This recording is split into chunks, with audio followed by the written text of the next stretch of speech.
Hello friends, welcome to home food zone. இன்றைக்கி இந்த வீடியோவில் நல்ல ஹெல்த்தியான ஒரு ஈவினிங் ஸ்நாக்ஸ் ரெசிபி, நல்ல ஃபில்லிங்காக இருக்கும்.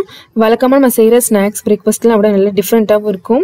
நீங்கள் இந்த டிஃபனாக கூட செஞ்சு கொடுக்கலாம். நல்ல ஒரு கார சட்னியோட சூப்பரான காம்பினேஷனாக இருக்கும்.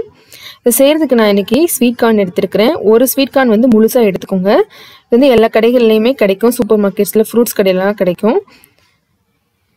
இது வந்து தோலெல்லாம் எடுத்துகிட்டு 2-3 தடவை நல்லா சுத்தமாக கழுவிட்டு எடுத்துக்கோங்க. இதோட தோலெல்லாம் நல்லா எடுத்துட்டு இந்த மாதிரி ரெண்டாக கட் பண்ணி இதை உதுத்துட்டு எடுத்துக்கோங்க. இப்போ இதே போலவே எல்லாத்தையுமே பிரித்து எடுத்து ஒரு பிளேட்டுக்கு மாற்றிக்கோங்க. இதை இப்போ நம்ம அரைச்சி எடுக்கணும். ஒரு மிக்சி ஜாரில் நம்ம ஸ்வீட் கார்னை உள்ளே சேர்த்துக்கலாம். தண்ணி எதுவுமே சேர்க்கக்கூடாது.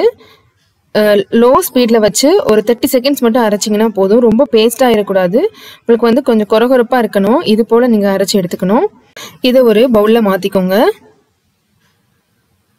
இது கூட ஒரு மீடியம் சைஸ் கேரட் பொடிசாக நறுக்கினது, ஒரு கேப்சிகம் முழுசாக பொடிசாக நறுக்கினது, 3 பச்சை மிளகாய், 1 டீஸ்பூன் சீரகம், 1/2 டீஸ்பூன்லேருந்து 3/4 டீஸ்பூன் வரைக்கும் உப்பு, ஒரு 1/4 கப் அளவுக்கு ரவை சேர்த்துக்கோங்க, 1/4 கப் அளவு அரிசி மாவு சேர்த்துக்கோங்க. இது எல்லாத்தையுமே சேர்த்து நல்லா கலந்து விட்டுக்கலாம். தண்ணி எதுவுமே எக்ஸ்ட்ரா சேர்க்க தேவையில்லை.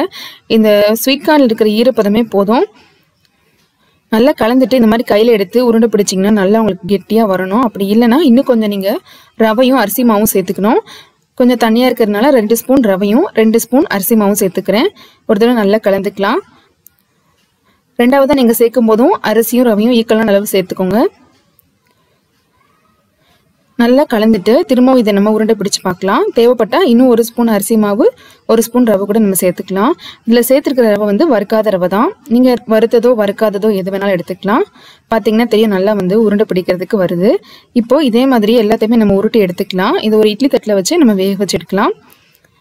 தேவையான அளவு தண்ணி ஊற்றி இட்லி பாத்திரத்தை சூடு பண்ணிக்கோங்க. இப்போ இதை நம்ம உள்ளே சேர்த்துட்டு ஒரு 15 நிமிஷம் ஹை ஃப்ளேமில் வச்சு வேக வச்சுக்கலாம். நல்லா வெந்து வந்திருக்கு.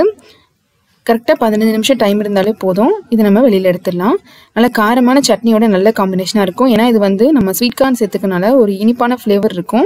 அதுக்கு நீங்கள் ஸ்பைசியான சட்னி சேர்த்து சர்வ் பண்ணிங்கன்னா ரொம்ப நல்லாயிருக்கும். நல்ல டிஃப்ரெண்ட்டான ஒரு பிரேக்ஃபாஸ்ட் ரெசிபி. நீங்கள் இதை ஸ்நாக்ஸாகவும் கொடுக்கலாம். கண்டிப்பாக இதே மாதிரியே நீங்களும் செஞ்சு பாருங்கள். இந்த ரெசிபி உங்களுக்கு பிடிச்சிருந்ததுன்னா லைக் பண்ணுங்கள், ஷேர் பண்ணுங்கள், கமெண்ட் பண்ணுங்கள். கண்டிப்பாக ஹோம் ஃபுட் ஜோனுக்கு சப்ஸ்கிரைப் பண்ண மறக்காதீங்க.